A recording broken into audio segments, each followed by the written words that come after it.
Hello everyone and welcome back to this channel. In our previous videos, we talked about how on April 6, 2026, a 70-year-old strategic mission reached its most difficult physical threshold. At exactly 8:25 p.m. inside the most complex industrial machine ever conceived on the Indian subcontinent, the Prototype Fast Breeder Reactor or the PFBR achieved first criticality. We have spent the last two videos building the foundation. We met the god of thunder, Thorium. We walked through the visionary architecture of Dr. Homi Jahangir Bhabha. And we mastered the standard engine, the PFBR, which uses heavy water to burn a tiny 0.7% of uranium. But today, the commuter car is in the rearview mirror. Today, we go inside the beast. The PFBR at Kalpakkam is a high-performance liquid metal-cooled fast-neutron engine. It doesn't just burn fuel, it forges it. Currently, it is running on a high-octane fuel of Uranium-Plutonium mixed oxide, surrounded by a breeding blanket of Uranium-238. Today, we break down the extreme engineering that makes this possible. We will explore why we threw away the moderator, why we are cooling the core with a metal that explodes on contact with water, and how the fast neutron economy is the only bridge to India's Stage 3 thorium future.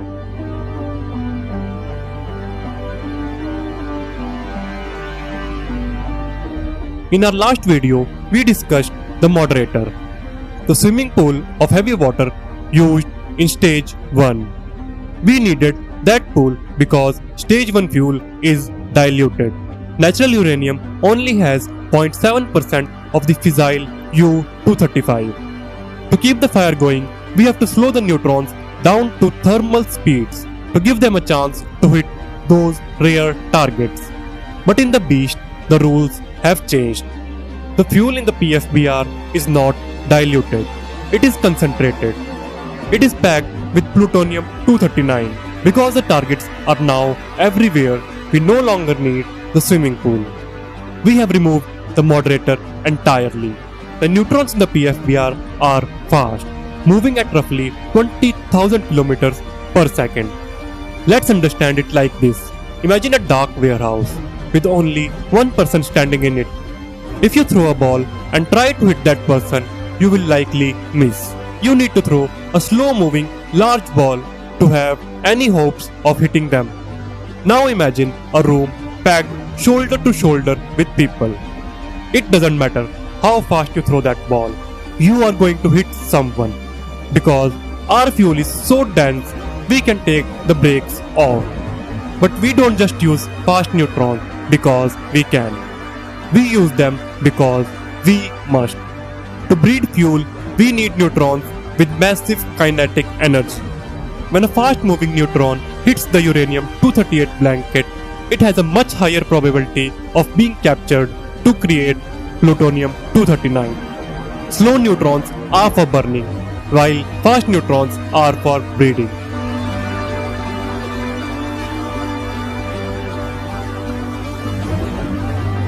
When you remove the moderator, you create a thermal problem. The core of the PFBR is incredibly compact and incredibly hot. We need a coolant that can suck that heat away without slowing down the neutrons themselves. Water is out, as water is a moderator. We need something neutron transparent. The scientists at Indira Gandhi Center for Atomic Research chose liquid sodium. To a chemist, sodium is a nightmare. It is a soft metal that catches fire if it touches air and explodes if it touches water. But to an engineer, it is the god-tier coolant. We can see it through the following comparisons. Number 1. Sodium is a metal. It conducts heat 100 times better than water. It's like the difference between cooling a car engine with air versus cooling it with a block of solid copper. Number 2. Water boils at 100 degrees Celsius. To keep it liquid in a reactor, you need massive pressure. Sodium doesn't boil, until 883 degrees Celsius. And number 3. Because sodium stays liquid at extreme temperatures, the PFBR doesn't need those massive 10-inch thick steel pressure vessels. It operates at normal pressure. If there's a leak, the sodium doesn't just flash into steam and explode. It just flows. Let's understand it simply like this. Cooking with water is like boiling an egg. It is safe but limited to 100 degrees Celsius. While cooking with liquid sodium is like deep frying at 500 degrees Celsius. It is incredibly efficient, but you cannot allow seepage of water into that oil, or the whole kitchen, in our case the reactor, will blow. The engineering of the PFBR is theoretically the world's most indestructible high-tech deep fryer built to handle temperatures that would melt a standard stage 1 reactor to the ground.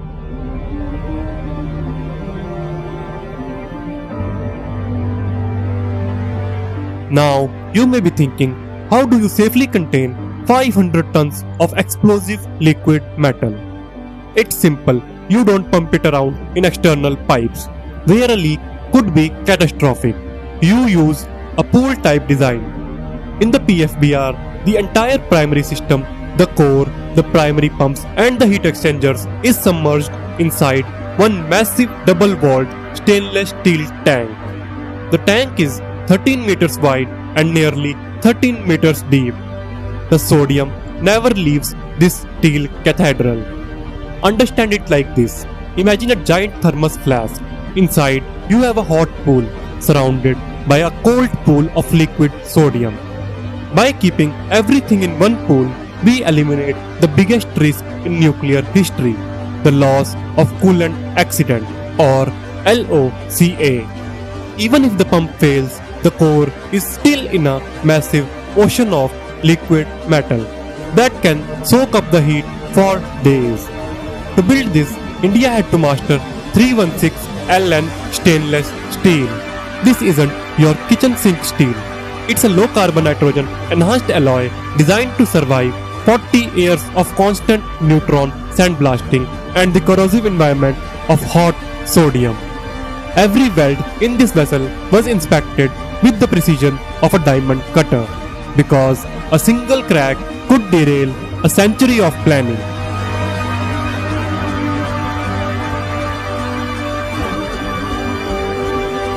Now, let's look at the breeding itself. The core of the beast contains about 175 fuel assemblies. The center is packed with MOX, a blend of plutonium and depleted uranium. This is the engine, but surrounding this engine is the blanket of pure uranium-238. As the plutonium in the center fissions, it shoots those fast neutrons outward into the blanket. These neutrons are caught by the uranium-238, which then transmutes into new plutonium. This is the breeding ratio. If the ratio is greater than 1, you are making more fuel than you burn. This is the secret sauce of India's energy independence. By the time we move to stage 3, we will replace this uranium-238 blanket with thorium-232, and the beast will finally begin breeding uranium-233, the ultimate fuel for the god of thunder.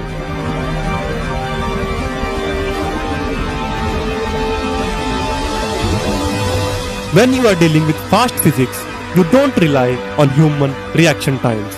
You rely on the laws of the universe. The PFBR is designed with passive safety. If the power fails and the pump stop, the reactor doesn't need a generator. It uses natural convection.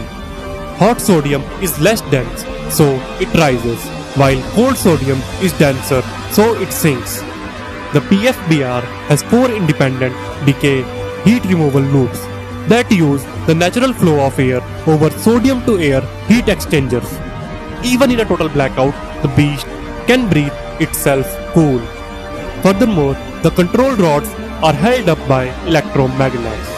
If the power cuts out, the magnets die, and gravity, the most reliable force in the universe, drops the brakes into the core, shutting down the reaction in milliseconds.